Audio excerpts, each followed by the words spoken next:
Es un gozo para mí saludarles, mis queridos hermanos, mis queridas hermanas, agradeciendo a Dios por este nuevo día, por la oportunidad de la vida, por el gozo de levantarnos y tener el privilegio de estudiar entonces la palabra de Dios. Qué bueno es que a través de este programa, reavivados por su palabra, juntos podamos estar en armonía estudiando el mismo capítulo de la palabra de Dios. Y oro para que el título de este programa sea una realidad en nuestra experiencia. Seamos reavivados por su palabra. Hoy iniciamos el estudio del segundo libro del Nuevo Testamento, el segundo evangelio, el evangelio según San Marcos. Vamos hoy entonces a estudiar el capítulo número 1 de este evangelio. Antes me gustaría decir a manera de información, de dato, de que Marcos es el evangelio más antiguo de los 4 evangelios que tenemos registrados. Es decir, fue el primero que se escribió cronológicamente hablando. De los 4 que tenemos registrados es el más antiguo. Tienen que haberse escrito muchos más evangelios o muchas más biografías acerca de nuestro Señor Jesús. De hecho, Lucas, cuando introduce su evangelio, le escribe a Teófilo diciendo: muchos han tratado de escribir la historia, yo voy a tratar de colocarla en orden. Por eso asumimos que mucha gente tiene que haber escrito acerca de Cristo Jesús, pero por alguna causa el Señor permitió que solamente los evangelios de Mateo, Marcos, Lucas y Juan fueran los que hoy estuvieran con nosotros. De esos 4, Marcos es el más antiguo. Y a diferencia de Mateo y de Lucas, que ellos inician haciendo referencia de una u otra forma al nacimiento de Cristo Jesús, Marcos va a iniciar su evangelio desde el momento en que inicia el ministerio de Juan el Bautista. Va a introducirse recordando la profecía de Isaías que anunciaba la venida de Juan, el hombre que iba a preparar el camino para el Salvador, e inicia entonces con la predicación de Juan y el ministerio de Cristo de entrada. Describe este evangelista el vestido de Juan. Dice que estaba vestido de pelo de camello y un cinto de cuero. ¿Saben que esta forma de vestir de Juan era interesante porque representaba, mostraba que era un profeta? Estaba vestido como se vestían los profetas de antiguo. Así que el Señor va a romper 400 años de silencio, porque desde Malaquías hasta Juan el Bautista más o menos transcurre ese tiempo, 400 años de silencio que el Señor va a romper a través de este profeta Juan. También describe, como lo hacen otros evangelistas, la comida de Juan. Comía langostas y miel silvestres. ¿Sabe que tenemos por lo menos tres explicaciones de esta que comía langosta? Una explicación es que comía langosta el insecto, y hay entonces algunos escritos antiguos que dicen que algunas langostas eran limpias y otras no, algunos insectos eran comestibles y otros no. 3 posibilidades de lo que significaba la comida de Juan. Las varias posiciones no nos permiten establecer bíblicamente hablando exactamente qué era la comida de Juan, pero alabo a Dios por Elena de White, por el don de profecía, porque en el deseado de toda la gente, entonces Elena de White va a hablarnos de la frugalidad de la comida de Juan y va a mostrarnos entonces que la comida de Juan era netamente o mayormente vegetariana. Bueno, la predicación de Juan. También Marcos en el capítulo 1 nos va a hablar de la predicación de Juan, el centro de la predicación. Viene tras mí alguien al que no soy digno ni siquiera de arrodillarme delante de él a desatar sus zapatos. Yo los estoy bautizando con agua, dijo Juan, pero el que viene tras mí va a bautizarles con el Espíritu Santo. Allí también en el capítulo 1 va a hacer, a describir el bautismo de Jesús. Usa casi la misma terminología de Mateo. El Señor es sumergido en el agua. Cuando sale, Dios o su Padre habla desde los cielos diciendo: este es mi Hijo amado en el cual tengo contentamiento, y el Espíritu Santo va a descender en forma de paloma. Pero a diferencia de Mateo, que va a describir completamente la experiencia de Cristo allí en el desierto, Marcos simplemente va a hacer una breve mención, resumido en un solo versículo, el hecho de que estuvo en el desierto y que era tentado por el diablo y atendido por los ángeles del cielo. Luego relata allí mismo en el capítulo número 1 que Cristo viene cuando Juan es encarcelado, empieza a predicar. El centro del mensaje de Jesús es que el reino de los cielos se ha acercado, que debe la gente arrepentirse, aceptar el evangelio, porque Cristo, o el reino, perdón, del cielo pronto se va a establecer. Vamos a darnos cuenta que Marcos es muy dinámico cuando escribe. Marcos pasa de una escena a otra fácil, rápido. Son cuadros pequeños que van a desarrollar toda la historia de Cristo Jesús.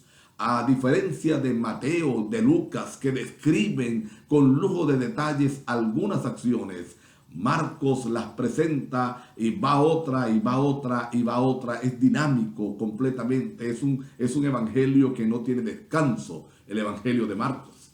Luego vamos a encontrar aquí en el capítulo 1 el llamamiento de Simón y Andrés. Dice la palabra de Dios, dice Marcos, que estaban echando las redes, estaban pescando, y el Señor les hace una invitación.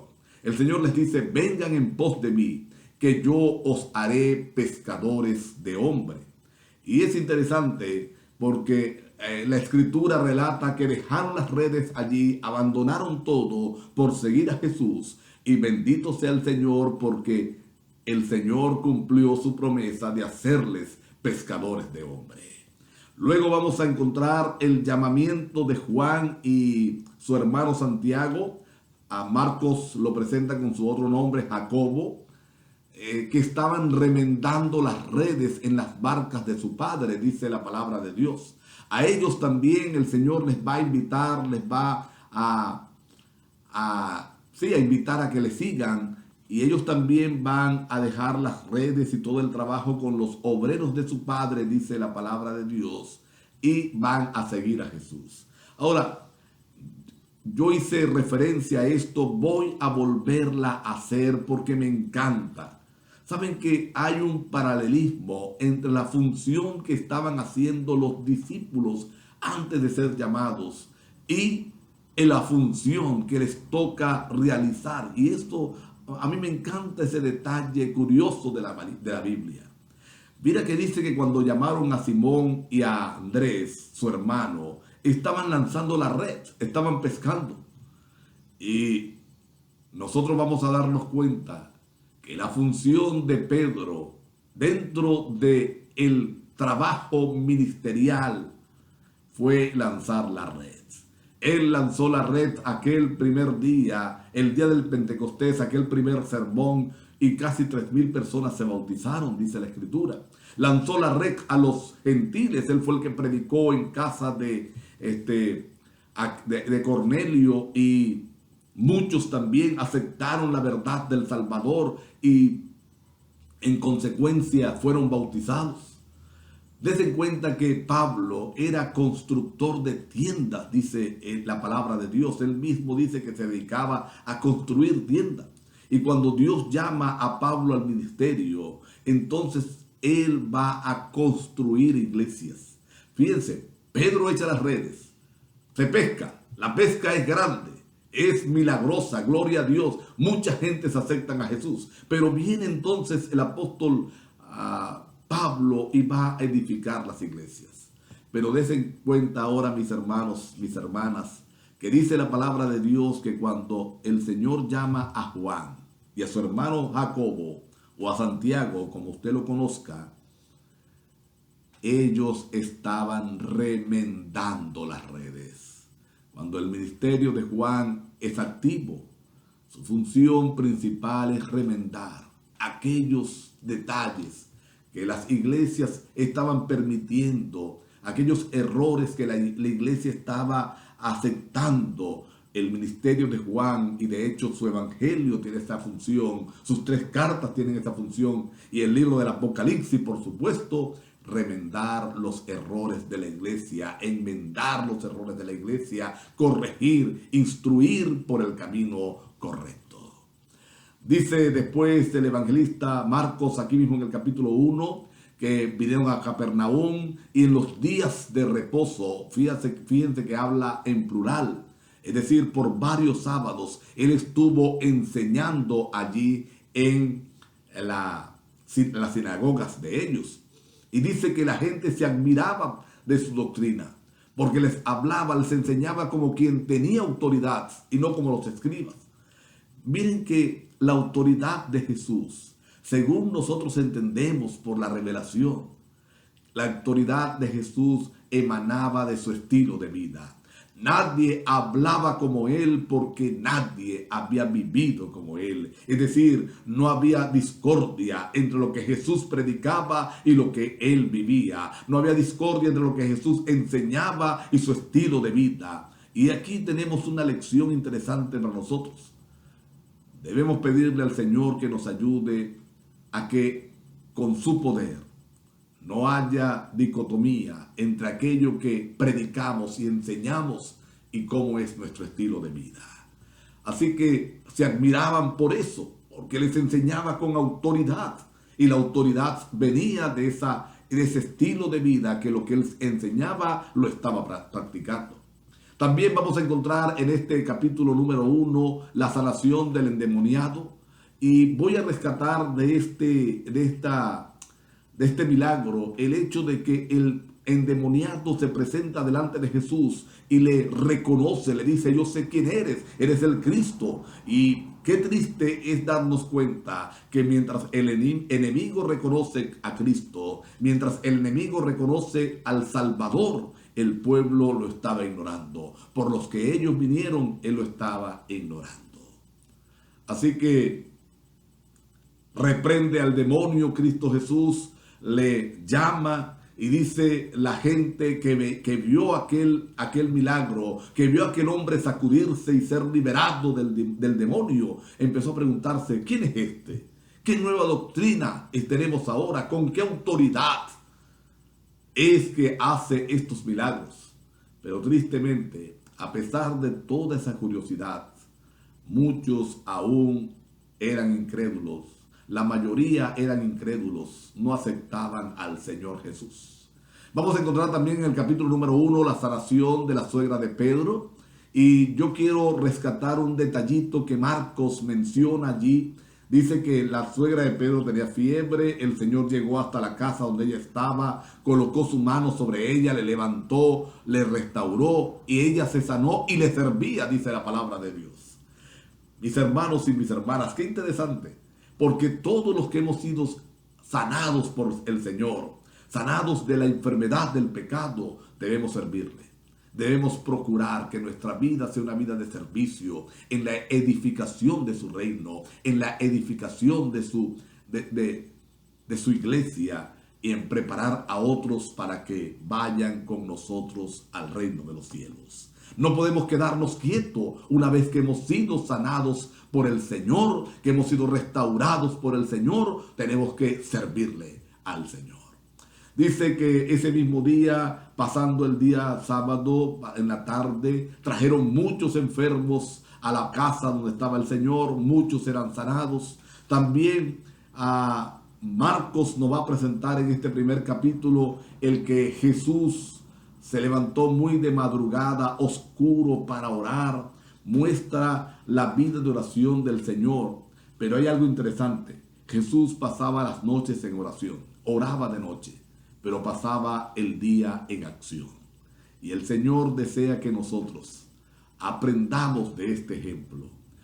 Nos gocemos en orar a nuestro Dios, de pasar tiempo con Dios, de ser llenos de su presencia, para que luego salgamos a servir a otros con la autoridad del cielo, con la autoridad que el Señor nos ha dado al orar permanentemente a Él. Termina este capítulo diciendo que los discípulos vienen al Señor Jesús donde estaba orando, le dicen, mira, hay mucha gente esperándote, mucha gente buscándote, pero entonces Jesús le dice, vamos a los lugares vecinos, vamos a otros sitios a predicar porque para esto he venido. Y se va a otros lugares, predica también en las sinagogas de ellos y cierra el capítulo con la curación del leproso, de aquel hombre que vino y se postró delante del Señor y le dijo, si quieres puedes limpiarme. Y me gusta la forma como reacciona Jesús. Dice que tuvo misericordia de él. Alabado sea el Señor, porque Él, nuestro Señor, nuestro Salvador, Cristo Jesús, nos mira a cada uno de nosotros con misericordia. Nos mira con misericordia. No nos mira como debemos ser mirados. No nos mira como lo merecemos. Nos mira con misericordia. Bendito sea el Señor. Les invito a inclinar su rostro allí donde están para tener una palabra de oración. Querido Padre que estás en los cielos, alabamos tu nombre en esta hora por el gozo que significa estudiar tu palabra. Gracias porque nos miras con misericordia, porque estás listo para tocarnos, Señor, para limpiarnos, para hacernos nuevos, para restaurar nuestras vidas. Padre, permite ese milagro en la vida y en la experiencia de cada uno de los que estamos en este momento estudiando el capítulo 1 de Marcos o que están viendo este video. Y te pido, Padre, que al igual como la suegra de Pedro reaccionó, nosotros, al ser limpiados, al ser restaurados, al ser sanados, respondamos a ti sirviéndote. En el nombre de Jesús. Amén. Dios les bendiga, mis queridos hermanos y hermanas. Un feliz día para todos.